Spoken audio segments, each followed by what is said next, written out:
नमस्कार, आप देख रहे हैं हरियाणा आज और मैं हूं कविता। पेश है इस समय के खास समाचार। पूरी जानकारी के लिए इस खास बुलेटिन के अंत तक बने रहिए। इस बुलेटिन में सबसे पहले हम बात करेंगे राजधानी दिल्ली से सटे गुरुग्राम की, जहां खतरनाक स्तर पर पहुंच चुके प्रदूषण के कारण लोगों का दम घुट रहा है और सरकारी तंत्र एक्शन में है। इसके बाद आपको बताएंगे कि गुरुग्राम में मेट्रो निर्माण शुरू होने से पहले ही यातायात को सुचारू बनाए रखने के लिए क्या विशेष योजना तैयार की जा रही है, और अंत में आपको स्वास्थ्य और राशन वितरण में होने वाले बड़े बदलावों की जानकारी देंगे, जिसमें एम्स में ओपीडी शुरू होने की नई समय सीमा शामिल है।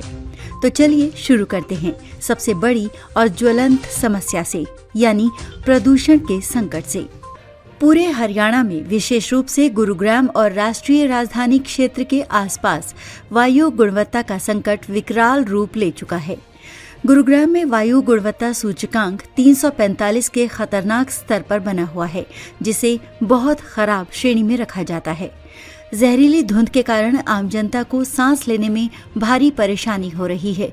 इस गंभीर स्थिति को देखते हुए प्रदूषण नियंत्रण बोर्ड और शहरी स्थानीय निकाय के अधिकारी एंटी स्मॉग उपायों की निगरानी के लिए सड़कों पर उतर आए हैं। हरियाणा के मुख्य सचिव अनुराग रस्तोगी ने एनसीआर क्षेत्र में वायु प्रदूषण प्रबंधन की एक उच्च स्तरीय समीक्षा बैठक की। इस बैठक में पराली प्रबंधन, इलेक्ट्रिक वाहनों को बढ़ावा देने और अपशिष्ट उपचार के प्रयासों को तेज करने पर विशेष ध्यान दिया गया।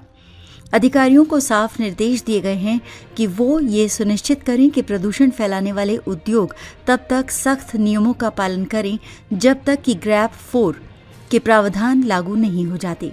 सरकार का पूरा जोर है कि प्रदूषण के इस संकट से जल्द राहत दिलाई जाए।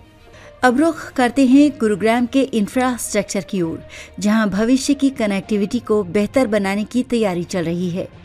गुरुग्राम में मेट्रो परियोजना का निर्माण जल्द ही शुरू होना है, लेकिन मिलेनियम सिटी के निवासियों के लिए यातायात जाम एक बड़ा सिरदर्द है। इस समय से निपटने के लिए उद्योग मंत्री राव नरबीर सिंह ने अधिकारियों को निर्देश दिया है कि मेट्रो के निर्माण कार्य से पहले एक व्यापक मोबिलिटी प्लान तैयार किया जाए। इस मोबिलिटी प्लान को तैयार करने का मुख्य उद्देश्य ये सुनिश्चित करना है कि मेट्रो निर्माण के दौरान सड़कों पर भारी यातायात जाम ना हो।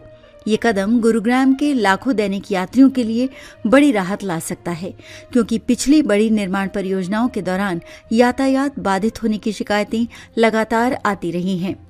मोबिलिटी प्लान तैयार होने के बाद ही मेट्रो के निर्माण कार्य को गति दी जाएगी। और अंत में बात करते हैं सार्वजनिक सेवाओं और स्वास्थ्य विस्तार की। हरियाणा सरकार ने राज्य भर में नागरिकों को मिलने वाली सुविधाओं के विस्तार के लिए कई महत्वपूर्ण घोषणाएं की हैं। सबसे पहले राशन वितरण प्रणाली में सुधार के लिए पूरे प्रदेश में लगभग 4000 नए राशन डिपो खोलने की तैयारी है। इन नए डिपो में से 33% महिलाओं के लिए आरक्षित किए जाएंगे, जिससे न केवल वितरण दक्षता सुधरेगी बल्कि महिला सशक्तिकरण को भी बल मिलेगा। इसके साथ ही स्वास्थ्य सेवाओं के मोर्चे पर एक बड़ी खबर है। दक्षिण हरियाणा के माजरा गांव में बन रहे एम्स के निर्माण पर एक महत्वपूर्ण अपडेट आया है। अधिकारियों को निर्देश दिए गए हैं कि एम्स में ओपीडी सेवाएं मार्च 2026 तक हर हाल में शुरू कर दी जाएं। ये कदम दक्षिण हरियाणा के लोगों के लिए स्वास्थ्य सेवाओं की उपलब्धता और गुणवत्ता में एक बड़ा सुधार लाएगा। ये थे इस समय के खास समाचार। आपसे अनुरोध है कि इस बुलेटिन को सब्सक्राइब करें, शेयर करें और लाइक करें। आपके विचार जरूरी हैं। आपको इन खबरों के बारे में क्या लगता है?